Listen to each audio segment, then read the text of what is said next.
Oi, gente, tudo bem com vocês? Espero que sim. Hoje nós vamos falar sobre a chegada da família real ao Brasil. Para a gente falar sobre a chegada da família real ao Brasil, nós temos que voltarmos lá na Europa, vermos o que está acontecendo lá. Lembra que na última aula nós falamos sobre o bloqueio continental que o Napoleão Bonaparte fez na toda a Europa contra a Inglaterra? Muito bem, com isso ele proibiu os países europeus de fazer negócio com a Inglaterra. Só que Portugal decidiu não aderir ao bloqueio, continuou fazendo negócio com a Inglaterra. Napoleão não gostou nem um pouquinho e falou que ia invadir as terras portuguesas por causa disso. Muito bem, Portugal se alia à Inglaterra e ele decide vir ao Brasil. A Inglaterra ajuda o rei português na época, que não era rei, era príncipe regente. O que quer dizer isso? Na realidade era a rainha que presidia, era a mãe dele. Mas a mãe dele era considerada louca, na realidade ela tinha esquizofrenia, mas naquele momento ela era considerada louca. Então ele, como o filho mais velho, ele é o príncipe regente, aquele que é príncipe, ele não é rei, mas ele assina pela mãe, tá? Então ele decide vir para o Brasil. Quando ele vem para o Brasil, ele chega em primeiro lugar na Bahia, tá?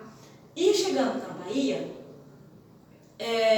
a primeira coisa que ele vai fazer aqui em 1807 ele sai de Portugal. Em 1808, mais ou menos em março de 1808, ele chega à Bahia e a primeira coisa que ele faz vai ser a abertura dos portos às nações amigas.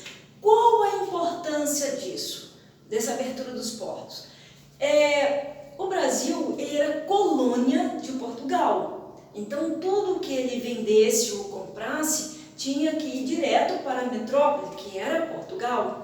Então ele não podia fazer negócio direto com as outras nações amigas. Abrindo os portos às nações amigas, os portos brasileiros, ele está fazendo o quê? Ele está deixando praticamente de ser colônia de Portugal. Com isso, em 1815, Dom João VI ele vai determinar que o Brasil deixasse de ser colônia, passasse a ser Reino Unido de Portugal, Brasil e Algarves, tá? Então agora ele não era mais colônia, ele pertencia ao Reino Unido. Alguns historiadores dizem que a independência do Brasil começa aqui. Por quê? Porque ele está deixando de ser colônia, ele está virando um Reino Unido, tá? Várias realizações vão acontecer com a chegada da família. E com esse Reino Unido, ele vai criar o Banco do Brasil. Dom João vai criar o Banco do Brasil no Brasil, a Biblioteca Real, a criação da imprensa régia. Ele vai fazer também a criação do Jardim Botânico, que existe até hoje, né? A gente conhece ele até hoje. A fundação da Academia Militar. Ele vai transformar, na realidade, o Brasil numa capital para ele. Porque o Brasil ele era bem remoto ainda era bem diferente do que existia na Europa. O que era na Europa? A corte na Europa.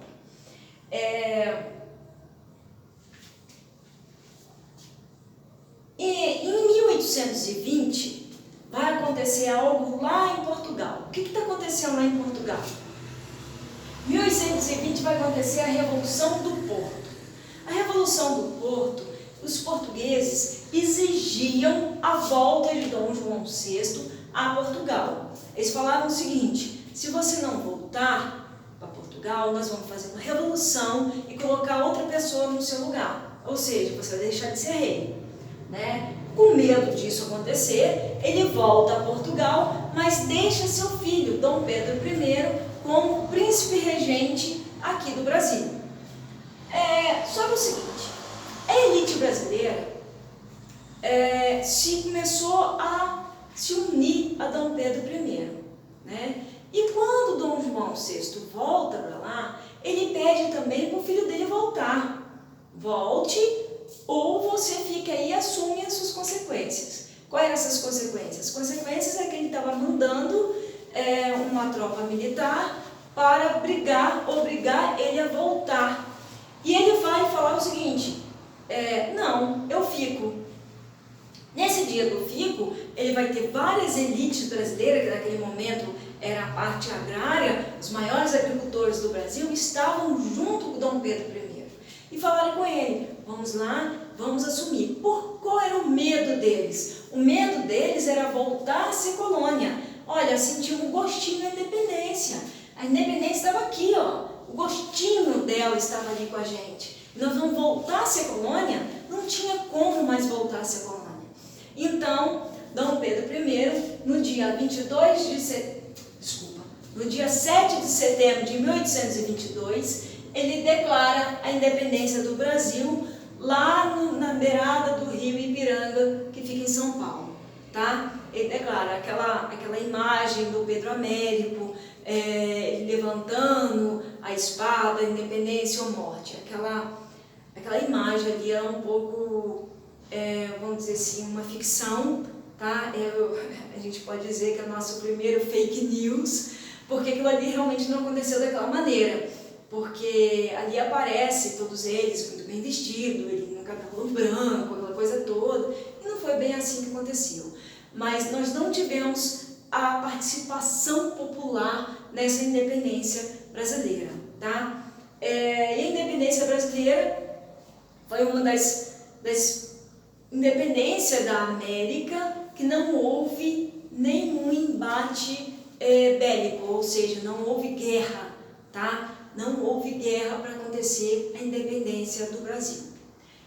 Na próxima aula, nós vamos falar também sobre essa parte, mas já independente, o Brasil, ele passa a ser o primeiro reinado, tá bom? Até a próxima aula.